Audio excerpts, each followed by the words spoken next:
Hey guys, it's Tasha Lenice and I am back with another video. This video is going to be my May TBR. So if you guys would like to see what I'm reading this month, then keep on watching. So this is in no particular order. And a couple of these might have been on my April TBR, but it's life. And I hate this for me. I really do.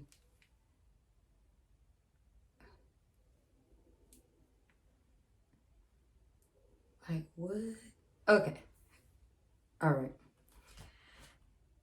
So, let's go. We're starting off with Mr. Wrong Number by Lynn Painter.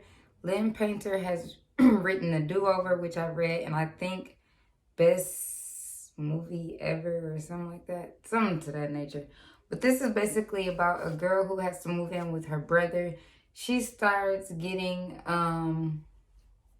she gets this random "what are you wearing" text from this random number that she doesn't have. Long story short, it ended up being her brother's roommate that also lives with her, and he needs to see if he's gonna tell her that it's him, or just keep kind of hating her, because they kind of like hate each other. So it's kind of like maybe enemies to lover. But this is book number 1. The next book is If He Had Been With Me by Laura Nowlin. Everybody says this book makes them cry. I think I want to torture myself and be emotional. It's a YA fantasy, not a fantasy, it's a YA romance. And it says Autumn and Finn used to be inseparable, but then something changed, or they changed. Now they do their best to ignore each other. Autumn has her boyfriend Jamie and her close-knit group of friends. Finn has become that boy at school, the one everyone wants to be around. That still doesn't stop the way Autumn feels every time she and Finn cross paths, and the growing nagging thought that maybe things could have been different. Maybe they should be together. And as time passes, Autumn realizes she might not get another chance to make things right before it's too late. Everybody boo-hoos at this book. So, yeah, I plan on giving it a good read. Maybe this weekend. The next is The Wedding Party by Jasmine Guillory. I did read The Wedding Date. Go ahead and... Nope, this will be out first. Stay tuned for my April reading wrap-up. I believe it's a series. So, it's like different characters get their own book. So I believe this is the second book in the series. The first one was The Wedding Date. This is The Wedding Party. And I believe this was in my last April TBR, but I'll read it. Maddie and Theo have 2 things in common. 1, Alexa is their best friend. 2, they hate each other. After an oops, we made a mistake night together, neither one can stop thinking about the other. With Alexa's wedding rapidly approaching, Maddie and Theo both share bridal party responsibilities that require more interaction with each other than they're comfortable with. Underneath the sharp barbs they toss at each other is a simmering attraction that won't fade. It builds until they find themselves sneaking off together to release some tension when Alexa isn't looking, agreeing they'll end it once the wedding is over. When the wedding date is suddenly pushed up and they have only a few minutes left of secret rendezvous, they find themselves disappointed that the end is near. 2 people this different can't possibly have a connection other than the purely physical, right? But as with any engagement with a nemesis, there are unspoken rules that must be abided by. First and foremost, don't fall in love. I'm kind of excited to read this. The Wedding Party, you'll have to see what I gave it, so yeah. Next, I'm reading Love in Other Words. This is a hyped up TikTok booktube book. It's pretty much about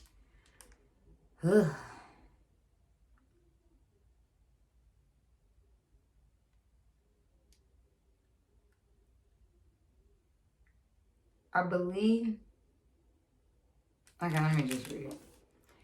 Macy Serenzi is settling into an ambitious, if emotionally taboo routine.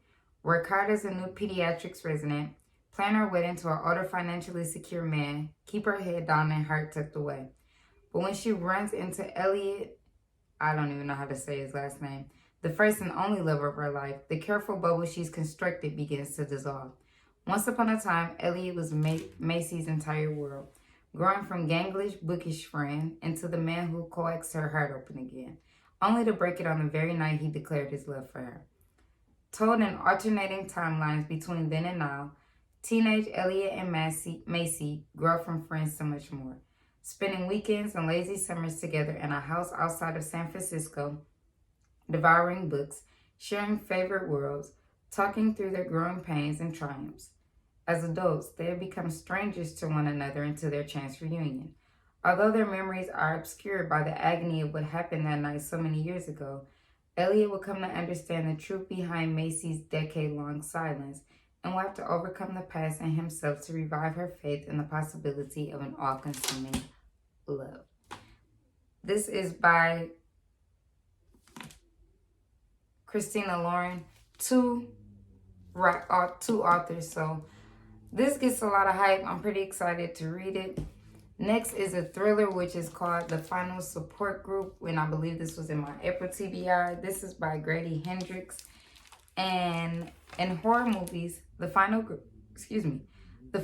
is the one who's left standing when the credits roll. The one who fought back, defeated the killer, and avenged her friends. The one who emerges bloody but victorious. But after the sirens fade and the audience moves on, what happens to her?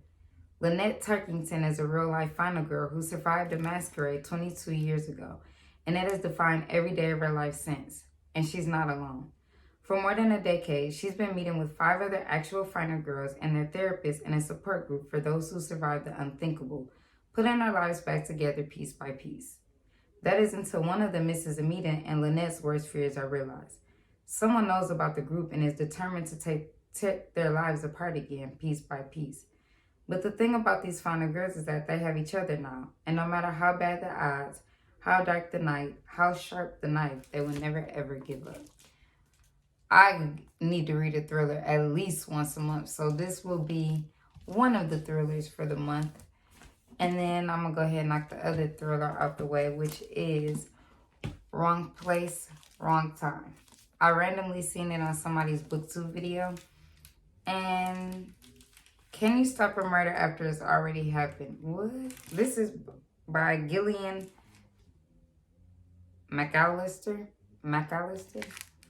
It says, late October, after midnight, you're waiting up for your 17-year-old son. He's past curfew. As you watch from the window, he emerges, and you realize he isn't alone. He's walking toward a man, and he's armed. You can't believe it when you see him do it. Your funny, happy teenage son. He kills a stranger. Right there on the street outside your house. You don't know who. You don't know why. You only know your son is now in custody. His future shattered. That night you fall asleep in despair. All is lost until you awake. And it is yesterday. And then you wake again. And it is the day before yesterday. Every morning you wake up a day earlier, another day before the murder, with another chance to stop it. Somewhere in the past lies an answer, the trigger for this crime, and you don't have a choice but to find it. Okay, so it's a groundhog type trope. I'm pretty excited to read that. And last on my list is Mad Honey. It is by Jody Picolet and Jennifer Finney Boland. I don't know what this is. My friend was reading it. She told me to read it. So, I'm about to read. Golly. Ooh, these books thick. 429 pages. Olivia McAfee knows what it feels like to start over. Her picture-perfect life, living in Boston, married to a brilliant cardiologist,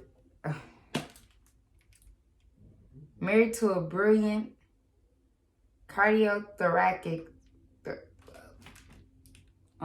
surgeon, raising their beautiful son, Asher, was offended when her husband revealed a darker side.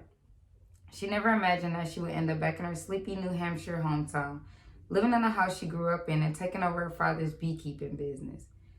Lily y'all, the authors are getting ridiculous with these names. Like, I know you're like, come on now. Campanile is familiar with do-overs too.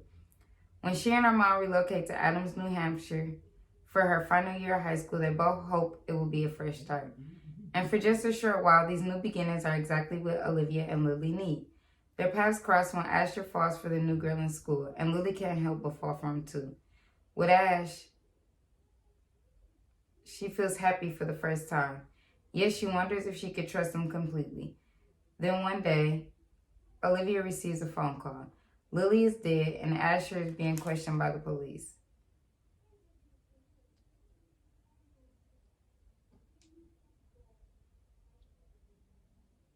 Okay, I already got a little confused, but I'm gonna keep going. Olivia is adamant that her son is innocent, but she would be lying if she didn't acknowledge the flashes of his father's temper in Ash. And as the case against him unfolds, she realizes he's hidden more than he shared with her. Mad Honey is a riveting novel of suspense, an unforgettable love story, and a moving and powerful exploration of the secrets we keep and the risk we take in order to become ourselves. I got a little confused at first, but this seems like a good book. It seems like sort of a thriller, but or it's a suspense. It's what it says. Stop trying to make it more shade. But those are the books that I am reading that I really, really hope to read. Oh, actually, let me add one more because I have like 9 books of my own that I purchased that I need to read. So one second. Dun-dun-dun-dun. I picked the famous Daisy Jones and the Six. I got this like, I don't even know, probably a month ago maybe. It's by Taylor Jenkins Reid. It is now a show on Prime. Is that what it says? Is it on here? Nope, it's not on here. It is a show on Prime. It's basically about a band getting together. Somebody ends up pregnant. Let me just read.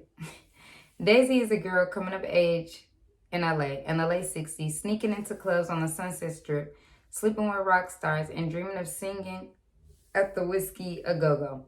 Her voice is getting noticed, and she has the kind of headless beauty that makes people do crazy things. Also getting noticed is The Six, a band led by the brooding Billy Dunn. On the eve of their first tour, his girlfriend Camila finds out she's pregnant. And with the pressure of impending fatherhood and fame, Billy goes a little wild on the road.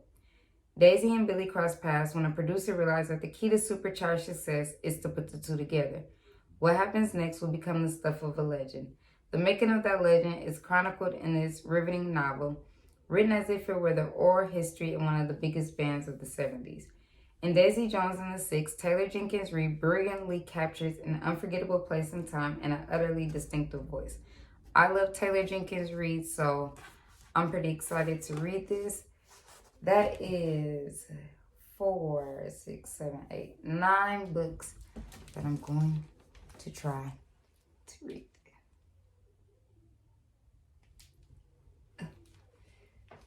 Do y'all like me showing the pictures of what I'm reading? Like,